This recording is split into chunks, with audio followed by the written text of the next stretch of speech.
Francesca! Did you get the wedding invite from my daughter yet? It should have arrived in the mail.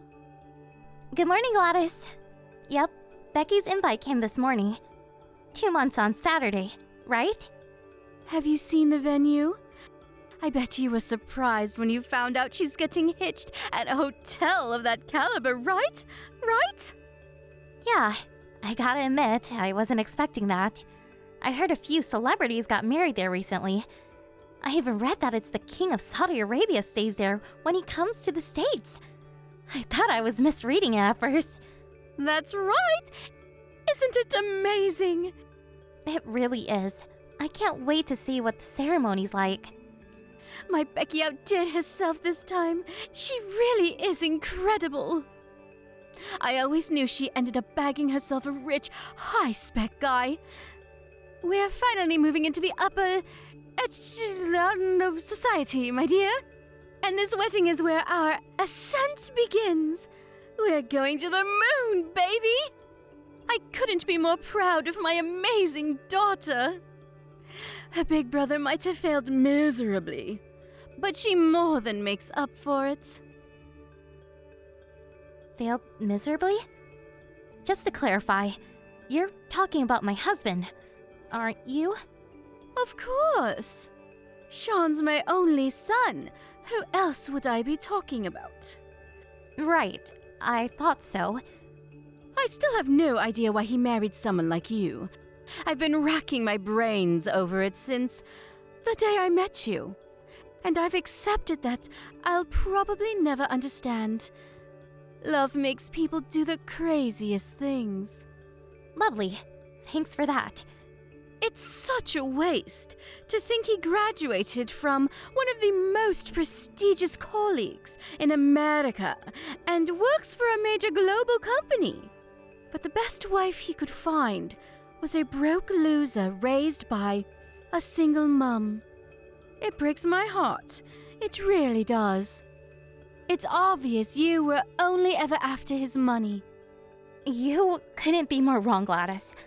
I love Sean for who he is. I'd still be his wife if he worked at Walmart. The money is incidental. I'm sure Becky feels the same about her husband, too. I wonder. You may be too wet behind the ears to have realized this, but women tend to be more calculating than men. Not that it's wrong for money to be a priority when choosing a partner. That's not a gender thing. It's a human thing. And it's good common sense in my eyes. But please, Francesca, you can't be serious when you said you would have still married my Sean if he worked at Walmart? Oh, the embarrassment! Yes, I would. Perhaps that wasn't the best question to ask you. You can say whatever you like. Now you already have your grummy mitts on the pot of gold at the end of the rainbow. It doesn't matter, though. I know your true colors, whether you admit to them or not.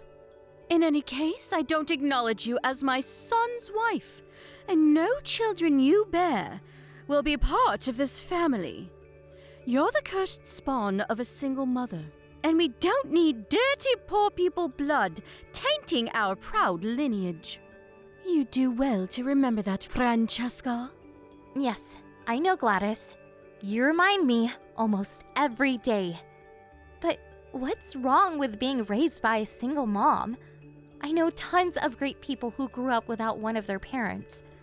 Everyone knows people raised by single mums are bad. Vulgar, crude people. And it's best to stay away from them and their ilk whenever possible. Now, I understand we are where we are, and that you can't help it. But you could at least go to the effort of not looking like you were dragged up from the gutter.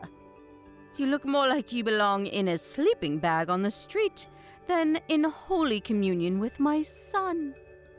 And don't even get me started on your unfortunate face. Your features scream poverty from a mile off. My family, on the other hand, our faces give off an air of refinement and sophistication. Anyone would think we were aristocrats from the way we look. You're a filthy peasant at the genetic level. Oh, I almost feel sorry for you. Imagine being cursed with that face not even a broke single mother could love. People probably cross the road when they see you coming because they think they're about to get robbed or catch malaria. That's enough. Stop talking about my mom. Oh dear, is someone angry? Do forgive me, I didn't mean anything by it, darling. You know how me and you love to tease each other. Still though, no kids after 3 years of marriage? Forgive me if this is inappropriate, but is there any chance my son's fed up of looking at your brute face every day? Gladys, this level of rudeness is totally uncalled for. Please, stop. Oh, don't be so dramatic, dear. I told you I don't mean anything by it. It's just a bit of playful teasing. It's true, though, isn't it? Can he even bring himself to look at you anymore? Take a chill pill. Careful, dear. All that stress will make you even uglier. Sorry, I have to go. I'm on my way to your mom-in-law's house now. Ah, yes, of course. You're due to see the old hag today. Be a darling and say hi to the old hag from me, would you? That is, if she hasn't kicked the bucket and started decomposing already. Oh, I'm counting on you to change her diapers, dear.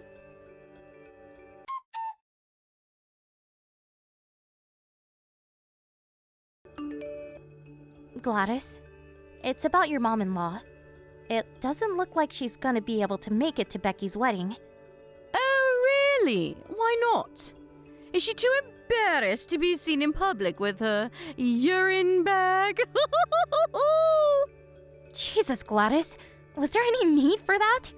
I'm pleased, though. It'll be a nicer day for everyone without that loudmouth interfering old hag there to bother us. Her body might be falling to pieces, but unfortunately, her mind is still sharp enough for her to be as irritating as ever. She's constantly on my case about something. I prefer to keep our meetings to a bare minimum. She's done so much for you, Gladys. How can you speak about her like this? Why is it so hard to show some respect? She's done so much for me, has she? Please, don't make me laugh. All she does is send me money. It's hardly like she goes out of her way. She'll be lucky if she even lives another 2 weeks. What use is that money to her? It's only right that I get it. I'm fit and healthy and can put it to far better use than she can. This is your husband's mother we're talking about here. What's your point? Should I prostrate myself before her and thank for existing? My husband's dead. Why should I still have anything to do with her? She should be in a home already. Why, oh, why was she so insistent she had to live on her own in that apartment block for old people? I swear my phone rings every 5 minutes with something. Please, will you come see me? I ran out of food. My potty's full. I'm sick and tired of her, and the sooner she kicks the bucket, the better. But you don't even visit her. I'm the only one who ever goes. I used to go before you did. Besides, it's your duty as my son's wife to look after my decrepit mother-in-law. I just know you're not complaining about fulfilling your duties to this family. You wouldn't do that, would you? No, Iris is lovely to me. and I'm happy to help her.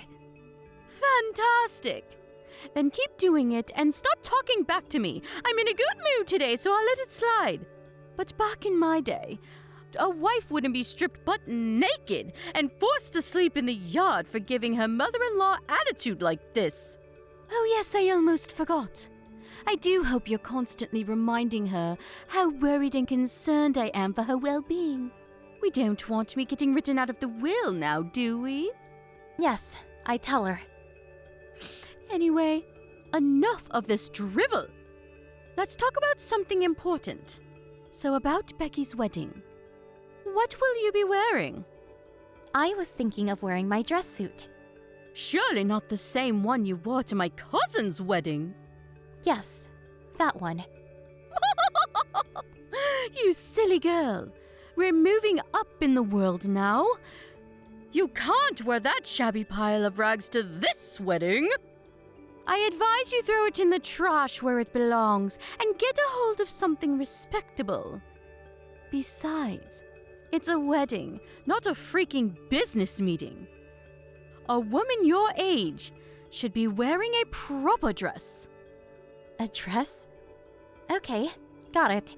I'll arrange something before the wedding. I imagine you'll probably rent something. But you better not show up wearing any cheap crap. We have a reputation to uphold. Trust me that people at this wedding know cheap when they see it, as do I, obviously. I'll never forgive you if you embarrass us.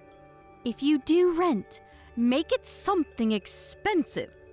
Can you imagine the shame if my son's daughter showed up in a cheap pile of rags? We'll never live it down.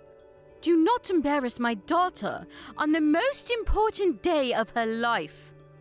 I won't. It's easy enough to say that, but I mean it. You better not disappoint me, Francesca.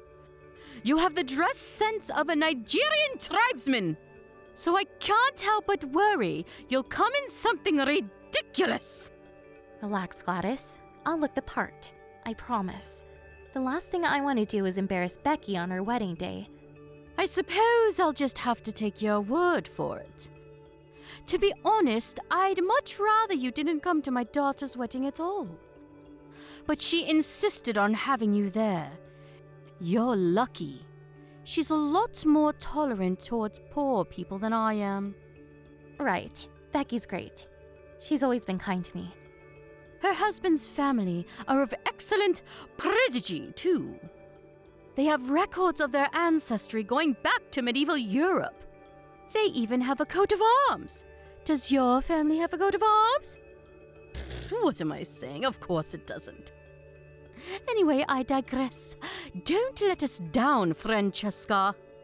If you show up in something cheap and tacky, I can assure you, you'll be the first taxi home. I don't care what Becky says.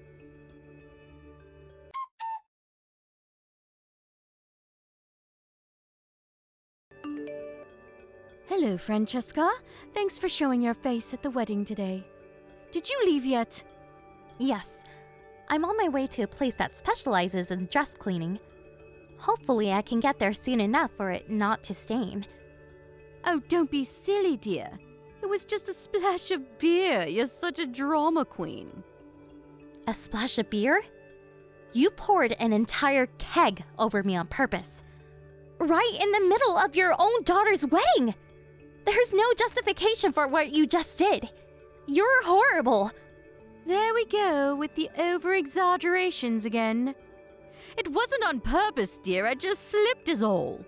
Actually, I think I might have gasped in shock when I saw that cheap piece of crap dress you were wearing and spilled some beer on you by mistake. But you know what? It serves you right. I made it crystal clear. You were to rent the most expensive dress you could. This is what you get for ignoring me and showing up in peasant wear. You broke your promise. I didn't rent it. Oh? You mean you actually paid for that thing? So that's why you're running around like a headless chicken, trying to get it cleaned. How's your dress looking, dear?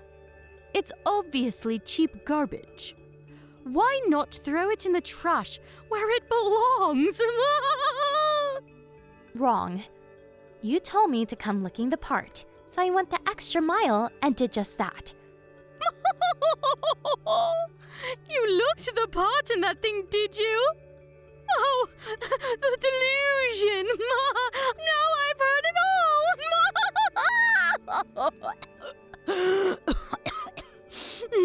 Go on then, tell me, how much did it cost? 100? Oopsie, my mistake. I forgot that $100 dress would count as high class to you.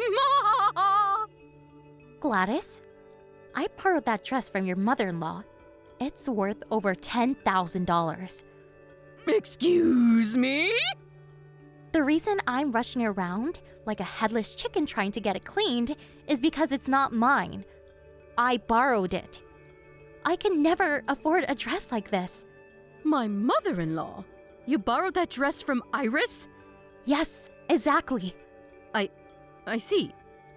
Is it okay? It's not going to stain, is it? Yeah, I think it'll be okay. I still told Iris though. You did what? You fool! What have you done? What did you say?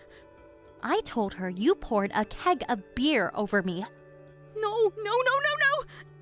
I told you, Francesca. It was an accident. I didn't pour anything on you. I slipped. That's all. It really didn't look like that to me. You've got it all wrong. Tell her I made a mistake. Set her straight this instant. No way. Sean saw you pour beer on me. There are a bunch of other witnesses too.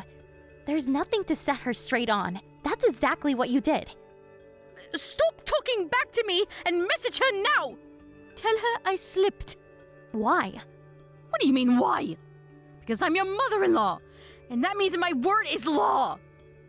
I'm not sure why you think that, but you couldn't be more wrong. Just because you're my mother-in-law doesn't mean I have to unquestioningly do everything you tell me to. Yes, it damn well does, you insolent little toe rag. You should be more grateful to me. I let you marry my son despite the fact you were raised in poverty by a single mother. That's funny. I seem to recall you telling me you don't acknowledge me as Sean's wife almost every day. You still got married, didn't you? That means I allowed it. You know, this whole situation used to bother me, but I'm at peace with it now. Whether you acknowledge me or not makes no difference. I'm done stressing myself out trying to achieve the impossible. You don't get to decide to stop trying to win my approval, Missy. Anyway, forget that. Hurry up and message Iris. Tell her I didn't do it on purpose. I'll make my son divorce you if you don't.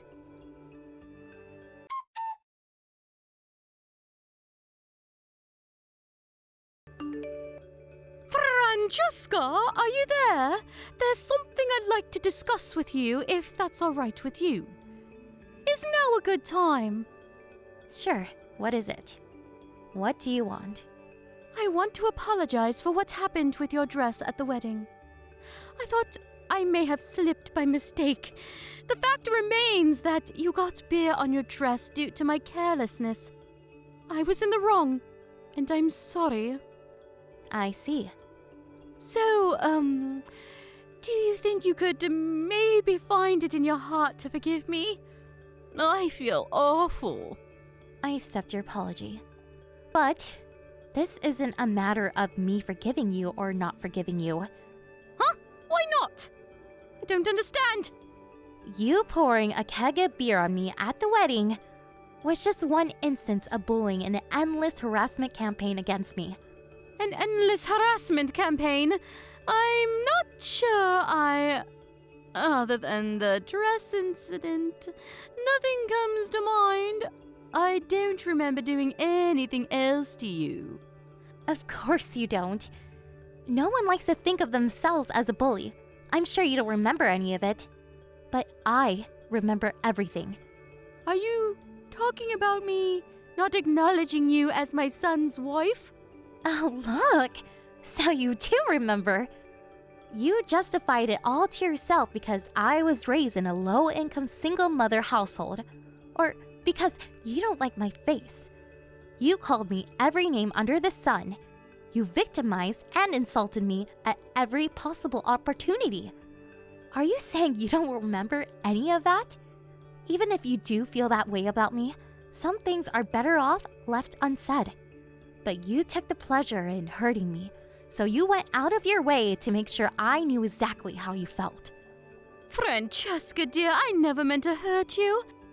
It's just that I've always had strong conceptions of how the ideal wife should be.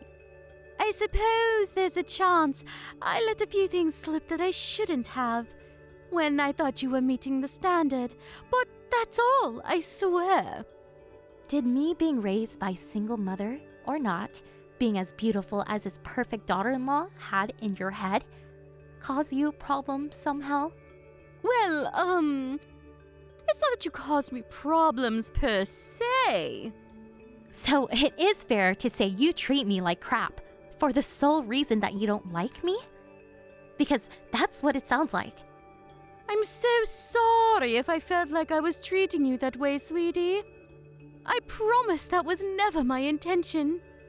I'm just a straight talker, that's all. I'm like that with everyone. It's nothing personal. I never tried to hurt you on purpose, not once. Really? It's funny. You say you're like this with everyone, but you're always super polite and reserved when your mother-in-law's around. Like butter wouldn't melt. It's almost like you're a different person, despite the fact you speak about her with nothing but malice and contempt behind her back. Old hag this, decrepit old that. It seems pretty obvious to me that you're not so straight talking with everyone, and you know full well who you can get away with treating like crap and who you can't. Wait, did you tell Iris I said those things? Is that why she cut my money off all of a sudden? Nope. You really think I could tell her something so horrible? Don't get me wrong, I think she has a right to know, but she'd be so crushed I could never bring myself to do it. Wait a sec. Are you apologizing to me because Iris cut your money off? Oh dear, it's not like that, I swear. I'm apologizing because I feel truly awful about everything I've done, Francesca. I'll never utter a negative word about anyone from now on. Can we just, all get along? You make me sick. You wanted nothing to do with your mother-in-law until now. You spoke about her with hatred and contempt and forced what should have been your duties to take care to her onto me. Now she cuts your money off and you're suddenly nice as pie. Whether you apologize to me or not makes no difference to how she feels about you. Why not? Because she knows what you really think about her. Huh? She might not know what you say about her behind her back, but she told me she's had a feeling you hate her for a long time now. Think about it. She's been giving you money every month for years now. In spite of that, you literally never visit her, and you keep contact to an absolute bare minimum. Don't you think that's a little messed up? How could it be messed up? You're my oldest son's wife. Looking after my mother-in-law is your duty. I'm hardly a spring chicken anymore, dear, and looking after her isn't light work. It makes far more sense that someone young and sprightly like yourself do it. You were sprightly enough to go on holidays and to concerts with the money she gave you. Fine, you win, okay? I'm the bad guy. Please, will you stop attacking me now? I won't be able to get by without that money from my mother-in-law. My husband's not around anymore, and his inheritance is all but gone. I heard he left you a lot of money. The fact it's almost gone can only mean you wasted it all on frivolous crap. Francesca, please, I'm sorry for everything. I accept I'm in the wrong. There's no excuse for treating you the way I have. I'm sorry I was so mean to you. I'll never do it again, I swear. I apologize from the bottom of my heart. I'll even start looking after Iris again. Please, will you talk to her for me? She'll listen to you, dear. Will you make her see sense? But she has seen sense, Gladys. That's why she cut off your money. As for me, I want nothing more to do with you. Sean and Becky told me they're happy for me, never to speak to you again, too. I'm done putting up with your crap and doing everything you tell me. Don't be silly, dear. How is never speaking to me again going to work? Are you just going to blank me at every birthday and Christmas? What about weddings and funerals? Let's be mature adults about this. I'm cutting off all ties with you. And not just me either. Sean and Becky said they want as little to do with you as possible from now on. What? My own children? No, this can't be happening. They both warned you countless times to stop bullying me. But you ignored them every time. It went in one ear and out the other. They're at their wits' end with you, Gladys. You left them with no choice but to cut you out of their lives. Sean saw you pour that keg of beer over me at the wedding with his own eyes. And he said he'll never forgive you as long as he lives. Oh, this again! I apologized for that! Speak to him for me, please! I'm telling you, I'm sorry here. We're way past apologies now. You bullied, victimized, and harassed me ever since me and Sean got married. Whenever I came to visit, you made sure everyone else got to eat delicious, warm, freshly cooked food, while I got a cold plate of leftovers. I remember you even put trash on my plate once. You insulted and belittled me to no end whenever we talked over text. You even treated your own mother-in-law with contempt. I'm so sorry. You're right, I crossed the line. But I see the error of my ways. Please, darling, I'm begging you. Won't you have a word with everyone and convince them to give me another chance? You're the only one who can help me now. I'll acknowledge you as my son's wife and a part of this family. I'll never be mean to you or anyone else again. Like I said, too little, too late. Whether you acknowledge me or not makes no difference. Even if you told Sean to divorce me, he wouldn't listen to you. I realized a long time ago, I don't need the approval of the likes of you. No. How am I supposed to get by on my own? You have no idea how much I needed that money for my mother-in-law. My pension and what's left of my husband's inheritance aren't just going to cut it. I'm begging you, please give me one last chance. At the very least, please convince Iris to forgive me. If you're well enough to do things like go on expensive holidays and bully me, you're well enough to work. I advise you put that energy of yours to more productive use from now on by getting a job. I no longer acknowledge you as my family, so I'd appreciate if you stop thinking me as your daughter-in-law.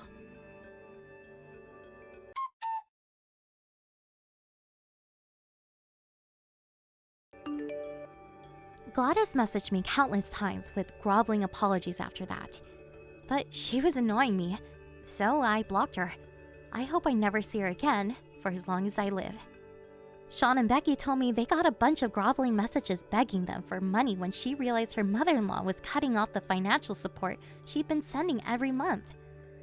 But needless to say, being completely sick of their mother's disgraceful behavior, they both refused to give her a cent. I heard Gladys, begrudgingly, found part-time work after realizing it was a choice between either that or homelessness.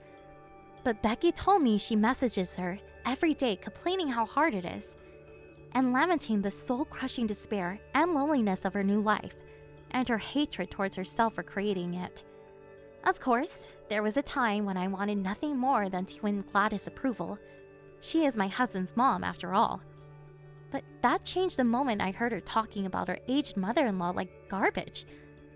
I accepted that sometimes there are people it's better not to have their approval of, and my life has been a whole lot easier ever since.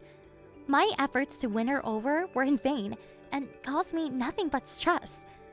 Cutting her out of my life was the best decision I ever made, and I don't regret it one bit. I had no idea what her life would look like from here on out, but no matter how bad things get, Me and my husband have no intention of helping her. She brought this all on herself, and I think it could actually do her good to learn the hard way that actions have consequences. There wasn't anything in particular that I meant I had to carry on seeing her, so breaking things off was a piece of cake. It's amazing what a breeze life can be when it doesn't have toxic people in it. I feel blessed to be surrounded by my amazing, supportive family who genuinely want the best for me. Here's a shout out to my husband Sean, my sister-in-law Becky, and let's not forget Iris. They're the kindest people I've ever met. It's a miracle that someone like Gladys managed to raise such wonderful kids. I want to dedicate my life from here on out being there for all of them, now and forever, through thick and thin. That's my idea of happiness. I want our lives together to be full of smiles and laughter, overflowing with kindness and consideration, because love is what makes the world go around. Whatever you do, guys, don't be a Gladys.